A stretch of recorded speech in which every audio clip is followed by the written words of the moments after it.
Class 10th बेटा आप chapter 10 करते पे हाँ एक्सरसाइज 10.1 कर चुके हैं 2 ਦੇ इंट्रोडक्शन की हुई है वो कुछ प्रॉब्लम्स आ एक दो वो देख लो तुम क्वेश्चन नंबर 8 वेखो क्वेश्चन नंबर 8 दिता है क्वाड्रिलेटरल आ ABCD drawn to circumscribe a circle prove करना AB प्लस CD कि इक्वल आ AD प्लस BC देखो अपने कोल एक सर्कल आ सर्कमस्क्राइब आ कहदे विच एक क्वाड्रिलेटरल विच ठीक है जी हाँ जी दिस वन ABCD जिहड़ा पॉइंट ऑफ कॉन्टैक्ट आ वो की आ PQR ते S ये अपने कोल डायग्राम आ गिवन टू प्रूफ तुसीं लिख लेना है अगे आओ इसका सल्यूशन की है प्रूफ की है ठीक है अपने कोल वेखो जे मैं कहां B is any point any external point outside the circle मैं लिखा B is any point outside the circle outside the circle and जेकर B कोई भी पॉइंट आ आउटसाइड दी सर्कल इसका मतलब BP ते BQ की बन गए tangent and BP and BQ are tangents to the circle so BP के इक्वल आ जाऊगा बेटा BQ का नंबर पा लो 1 क्यों मैं कल तुहानूं पिछे थ्योरम कराई ही केड़ी थ्योरम कराई ही the length of because the length of tangents drawn from an external point to a circle are equal result किया ही कि कोई एक सर्कल आ एक एक्सटर्नल पॉइंट आ किया ही ना रिजल्ट कोई एक सर्कल आ ये बाहर एक एक्सटर्नल पॉइंट आ जेकर ये तो ही दो टेंजेंट ड्रॉ करांगे तो जिहड़ी लेंथ ऑफ टेंजेंट आ वो की होगी इक्वल मतलब RP ते SP की होंगे इक्वल ठीक है सिमिलरली ए भी एक्सटर्नल पॉइंट आ ठीक है तो आ दोवें की हो गए टेंजेंट इसका मतलब AP के बराबर आ गया ES दे सिमिलरली AP के बराबर आ गया बेटा ES दे ऑल्सो CR के इक्वल आ गया CQ दे क्योंकि C भी एक्सटर्नल पॉइंट आ की लिखोगे जी CR के इक्वल आ गया CQ दे ऑल्सो DR के बराबर आ गया DS ने DR बेटा के बराबर आ गया DS ने क्लीयर हुण सारिਆਂ ਨੂੰ प्लस कर दो 1 + 2 + 3 + 4 जो आप प्लस करांगे लैफ्ट हैंड साइड अलग प्लस करांगे राइट हैंड साइड अलग प्लस करांगे की आऊगा BP + AP + CR + DR ये लैफ्ट हैंड साइड सारी आ गई इक्वल टू इन्हों प्लस करो फिर BQ + AS + CQ + DS clear हुण वेखो BP + AP BP + AP की बन गया AB ये की बन गया इन्हूं ब्रैकेट में पा लो ये की बन गया बेटा AB CR + DR के बराबर बन गया CD दे CD आ दोवें की बन गया बेटा CD BQ + CQ की बन गया BC आ BQ है ना आ की है CQ इन्होंने दोनों प्लस किया इतने भावें लिख भी लो BQ + CQ नैक्सट की आ गया AS + DS क्लीयर जी AB + सी डी उदा ही आ गया, बी क्यू तो सी क्यू बी सी बन गया।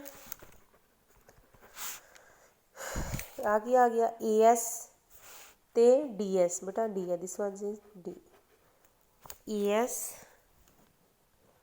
प्लस डी एस की बन गया बेटा जी ए डी, की बन गया साढ़े कोल ए डी। ठीक है, यो चीज़ प्रूव करनी ही, A B plus C D के इक्वल आ गया A D plus B C, A B plus C D के इक्वल आ गया A D plus B C, hence prove. ये चीज़ जी ही प्रूव करनी ही, ये साढ़े कोल प्रूव होगी। ये वाला सम जोड़ा है बेटा बहुत इंपॉर्टेंट आ, this sum is very very very important. ठीक है, हाँ जी। अगे देखो, अगे क्वेश्चन नंबर देखो, किहड़ा क्वेश्चन करावां, क्वेश्चन 10 वेख लो। बाकी मैं तुहानूं जिहड़ियां इहदियां वीडियोज़ आ व्हाट्सएप ते सेंड कर चुकी हाँ, बस क्वेश्चन नंबर 10 देख लो। Prove that the angle between the two tangent drawn from an external point to a circle is supplementary to the angle subtended by the line segment joining the point of contact at the center। उन्हें क्या angle between the two tangent drawn from an external point। Question number 10 statement किदा diagram किवें बनानी है, circle, ठीक है, कोई एक एक्सटर्नल पॉइंट, जो एक्सटर्नल पॉइंट तो दो की ड्रॉ करो बेटा जी, टेंजेंट, एक का नाम रख लो क्यू, पी क्यू जिहदा कि रख लो आर। कोई भी सर्कल ड्रॉ किया, यदा मतलब सेंटर आएगा ही आएगा, इन्हू ड्रॉ कर दो, सॉरी इन्हू ड्रॉ कर दो। क्लीयर, मैं प्रूव करना आ, कहता prove that the angle between the tangent drawn from an external point two a circle is supplementary to the angle subtended by line segment joining the point of contact at the center। मतलब मैं prove करना है कि angle are O Q के plus angle Q P are, इन्होंने दोवां angles का सम कि बराबर आ 180। वेखो बेटा सम किवें करना है, आपां नूं पता आ एंगल किन्ने डिग्री का है, किन्ने का होगा 90 डिग्री का। कीती ना थ्योरम भी जदों आपां कोई टेंजेंट ड्रॉ करते हैं तो पॉइंट ऑफ कॉन्टैक्ट तो जिहड़ा रेडियस आ उतों तक एंगल की हुंदा है 90 डिग्री का। ये आ गए 90 डिग्री के। फिर अपने कोल P Q O R quadrilateral बन गया, क्वाड्रिलेटरल के 4 एंगल का सम कितना हुंदा है 180। दो एंगल ऑलरेडी क्वाड्रिलेटरल के 4 एंगल्स का सम कितना हुंदा है 360 डिग्री। दो एंगल सानू पता है तो इन्हों दोवां का 90 प्लस 90 180 तो 360 चो 180 माइनस करो तो 180। क्लीयर, हाँ जी। इहदा लिखो सल्यूशन, इहदा गिवन लिख लोगे। गिवन लिखना है बेटा जो भी कीता है इस सर्कल, इहदा गिवन मैं तुहानूं लिखा देनी है क्योंकि इहदे विच आपां डायग्राम आप बनाई है। A circle with centre O, जो हैगा वो लिखी जाओ। P is any point outside the circle, P is any point outside the circle from PQ, सीधा ही लिखो P is any point outside the circle, PQ and PR are tangents। ये किया दोवें किया बेटा जी टेंजेंट। ठीक है, दिस इज़ गिवन। अगे आ गया टू प्रूव करना है R O Q plus Q P R के बराबर आ गया 180 दे। अगे आ गया बेटा प्रूफ। ठीक है, प्रूफ च की लिखोगे ओ क्यू की आ रेडियस, ठीक है जी, तो पी क्यू की आ टेंजेंट, पी क्यू की आ टेंजेंट। सो एंगल केड़ा एंगल ओ क्यू पी के बराबर आऊगा 90 डिग्री दे। इत्थे थ्योरम केड़ी लगूगी, कीती ना theorem exercise 10.1 the, the tangent at any point of a circle is perpendicular to the, this is the sign of perpendicular, perpendicular to the radius through the point of contact। ठीक है बेटा। हाँ जी। Similarly angle ORP भी किहदे बराबर हो गया 90 degree दे। ठीक है।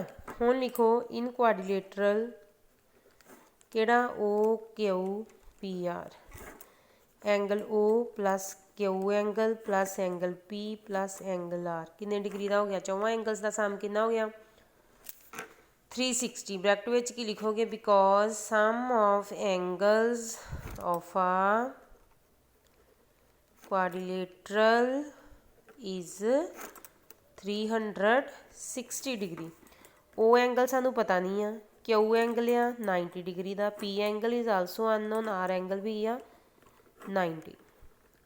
इनू मैं लिखन लगी एंगल O ते एंगल P किहदे बराबर आ गया 360 minus 180, angle O angle P 180। Angle O नू मैं की लिखूँगी QOR, एंगल P नू की लिखूँगी QPR। ये दोवें किहदे बराबर आ गए 180 दे। हाँ जी। अगे लिखो हैंस लिख के सारी लाइन आ ही लिख देनी आ।